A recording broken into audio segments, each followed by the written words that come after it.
வந்து காப்பு கட்டு அப்படின்னாவே நம்ம பூ, அதுக்கப்புறம் வந்து ஆவாரம்பூ, அதுக்கப்புறம் வேப்பந்தலை இதெல்லாம் வச்சு கட்டுறதா. ஆனா இது ஏன் கட்டுறோங்கிற ஹிஸ்டரி நமக்கு தெரியாது. கட்ட சொன்னாங்க, கட்டுறோம். இதுல ஒவ்வொன்றுக்கும் ஒவ்வொரு அர்த்தம் இருக்கு.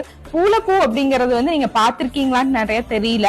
இங்க கிராமப்புறங்கள்ல நிறைய கிடைக்கும். இது வந்து ஸ்கின்னுக்கு அவ்வளவு நல்லது, உங்க ஹெல்த், கட் ஹெல்த்துக்கு, டைஜஷனுக்கு எல்லாம் அவ்வளவு நல்லது. ஏரை வந்து பியூரிஃபை பண்ணும். இப்ப நிறைய ட்ரெண்டிங்ல வந்து ஸ்னேக் பிளான்ட் வைங்க, மணி பிளான்ட் வைங்க, பெட்ரூம்ல இந்த பிளான்ட் வைங்க அப்படின்னு நிறைய ட்ரெண்ட் போயிட்டு இருக்கு. அதை விட நம்ம அந்த காலத்துல இருந்து ஃபாலோ பண்ற இதுதான் வந்து ஏர் பியூரிஃபை பண்றதுல பெஸ்ட்.